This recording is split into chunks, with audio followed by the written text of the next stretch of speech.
ये कल लेके जाऊँ। अस्सलाम वालेकुम जी, कैसे हैं आप सब लोग। उम्मीद है कि आप सब लोग ठीक होंगे, खैरियत से होंगे और उम्मीद है कि आप सबका रमज़ान बहुत अच्छा हंसी खुशी गुजरा होगा। तो जी आज है जुम्मा, आज जुम्मे की नमाज़ अदा करनी है। मैंने सुबह उठ के सबसे पहले सफाइयाँ करनी थी। जब मैं सहरी के टाइम उठी थी ना, तभी मैंने उठ के सारी सफाइयाँ कर ली थी, डस्टिंग कर ली थी और किचन वगैरह हर चीज़ साफ़ सुथरी कर ली थी। और अब मैं इजी हो के मैंने सोचा अब मैं जुम्मे की तैयारी करती हूँ। सबसे पहले मैंने अलमारी से कपड़े निकाले। इस टाइम पे मेरा स्कूल गई हुई थी और मैं घर पे अकेली थी। पति साहब भी लाहौर गए हुए थे क्योंकि उन्होंने सामान लाना था। मुझे कपड़े वगैरह प्रेस करना बिल्कुल पसंद नहीं है, लेकिन कोई बात नहीं, घर का काम है, करना तो होता ही है और ज़रूरी भी होता है। यहाँ पे अब मेरा स्कूल से आ चुकी थी और अब मेरे से बातें कर रही थी। इसकी शुरू से आदत है, जब तक कि स्कूल से आके मुझे अपनी स्कूल की सारी रूटीन बता नहीं लेती ना, इसको खाना नहीं हज़म होता और मैं भी बड़े शौक़ से इसकी रूटीन सुनती हूँ। मामा आज ये हुआ था, मामा आज अरवा मेरे से नाराज़ थी, मामा आज मुसफिरा मेरे से नाराज़ थी। इसकी एक दोस्त है अरवा, जो कि इसको हर दूसरे दिन नाराज़ हो जाती है, इधर बोलती है और इधर नाराज़ हो जाती है और ये मुझे उसी के किस्से सुनाती रहती है। मम्मा अरवा ने ये किया और नाराज़ हो गई, अरवा ने वो किया और नाराज़ हुई। लेकिन मैं इतनी अच्छी हूँ, मैं नहीं इससे नाराज़ होती। ये जब भी मेरे से दोस्ती करती है ना, मैं कर लेती हूँ, जब मेरे से नाराज़ होती है मैं कहती हूँ कोई बात नहीं, नाराज़ हो गई। आज फ्राइडे था और मेरी कोशिश होती है कि रमज़ान में एटलीस्ट फ्राइडे वाले दिन हम नया सूट पहने, क्योंकि अरे आपको पता है कि रमज़ान में इस्तेमाल की हुई कोई भी चीज़, कोई भी कपड़े, कोई भी जूते, किसी चीज़ का अल्लाह ताला हिसाब नहीं लेंगे। और मेरी यही कोशिश होती है कि मैं रमज़ान में जितनी भी नई नई चीज़ें मैं फटाफट से यूज़ कर लूँ और मैं इन चीज़ों के हिसाब से अल्लाह ताला से बच जाऊँ। खैर मेरा को शावर दिलाने के बाद मैंने सोचा कि अब मैं इसको खाना दे देती हूँ और फिर बाद में मैं खुद शावर लेने चली जाऊँगी। फ्राइडे वाला दिन होता है, हर काम बंदा इतना भाग भाग के करता है। मैंने इतने काम ना सोचे होते हैं, मैं इस टाइम पे ये कर लूँगी वो कर लूँगी, लेकिन फिर भी मैं कोई 5-10 मिनट लेट हो जाती हूँ किसी ना किसी काम से। मेरा के स्कूल से आने के बाद मेरी सबसे पहली प्रायोरिटी होती है कि मैं मेरा को सबसे पहले खाना दूँ, देन मैं कोई और काम करूँ। मैंने शावर ले लिया था और मेरा ने भी यहाँ पे खाना फिनिश कर लिया था अल्हम्दुलिल्लाह। अब मैं तैयारी करने लगी थी मस्जिद जाने की, क्योंकि हम माँ बेटी ने ही सोचा हुआ है कि एटलीस्ट रमज़ान वाले दिन हम जुम्मा पढ़ने मस्जिद में ही जाएंगे। मैंने थोड़ी हल्की सी परफ्यूम लगाई और फिर मेरा को स्कार्फ दिया, जो कि मेरा के इस ड्रेस के साथ ब्लैक कलर का स्कार्फ अच्छा लग रहा था और मेरा बड़ी खुश हो रही थी इस तरह का सूट पहन के, क्योंकि आई थिंक सो मेरा ने पहली दफ़ा शलवार कमीज़ पहनी थी और बड़ी प्यारी लग रही थी माशाल्लाह माशाल्लाह। आप भी कमेंट बॉक्स में लाजमी बताइएगा कि मेरा कैसी लग रही थी इस तरह की शलवार कमीज़ में। हम यहाँ पे पहुँच चुके थे मस्जिद में और हमारा जुम्मा हो रहा।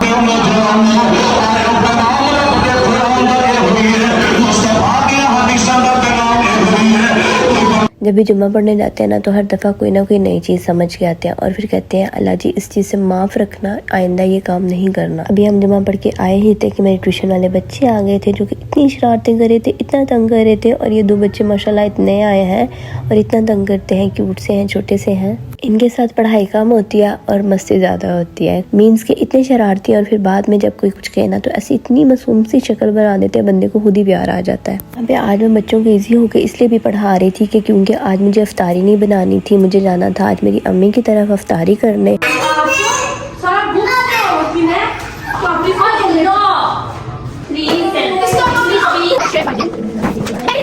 बच्चे कितने शरारती होते हैं ना, अल्लाह जाने इनमें इतनी शरारतें कहाँ से जाती हैं।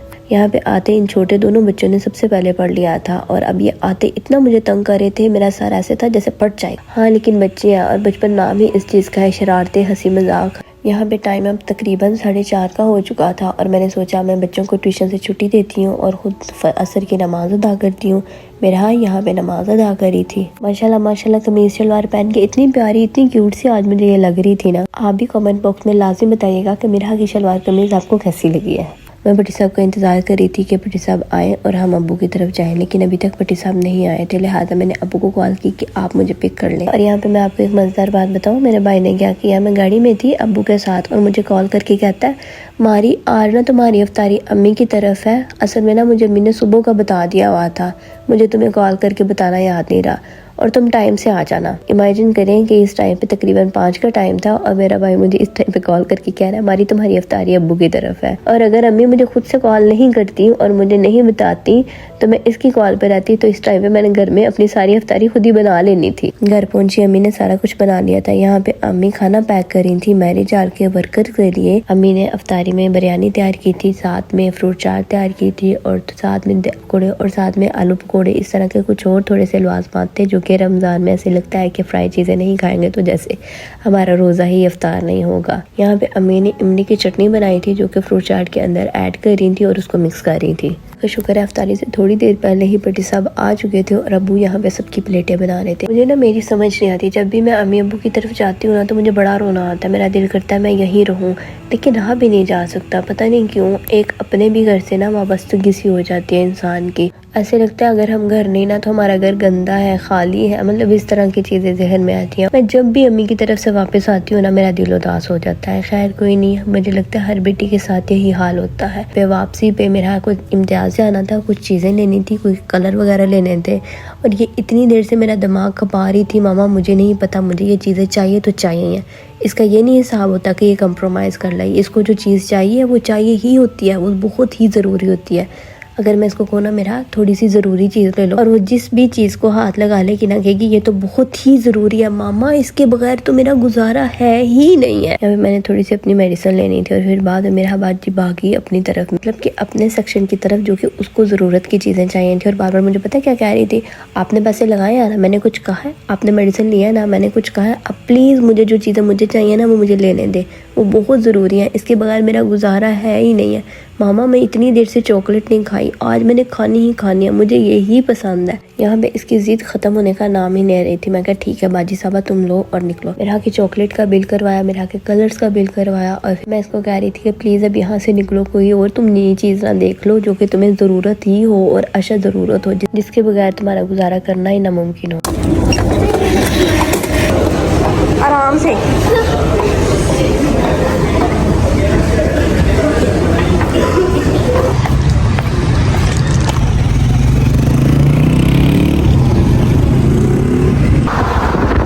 मेरा की चीज़ें वगैरह ले ली थी, अपनी मेडिसिन ले रही थी, अम्मी की तरफ अफ्तारी हो गई थी और अब हम आ रहे थे वापस अपने घर की तरफ। मेरा अब अपने बाबा के साथ सारी बातें डिस्कस कर रही थी कि आज मामा ने सारा दिन क्या किया, ये किया वो किया। मैं स्कूल से आई, मुझे नए कपड़े पहनाए, फिर मैं जुम्मा पढ़ने गई, मतलब लाइक सारी दिन की रूटीन उसने जब तक अपने बाबा को बता नहीं ली इसकी जान को सुकून। और फिर बार बार मेरी तरफ भी देख रही थी, मैं इसको कह रही थी तुमने मेरे आज बड़े पैसे लगाए और मुझे कह रही थी मामा पैसे खर्च करने के लिए होते हैं, मामा पैसे खर्च करने चाहिए। मैंने कहा बेटा जी पैसे हों तो खर्च करने में भी मजा आता है। यार कोई नहीं, अल्लाह ताला आसानियां फरमाए आपके लिए भी और मेरे लिए भी। उम्मीद है कि आपको मेरा आज का ये व्लॉग पसंद आया होगा, तो प्लीज़ चैनल को लाइक शेयर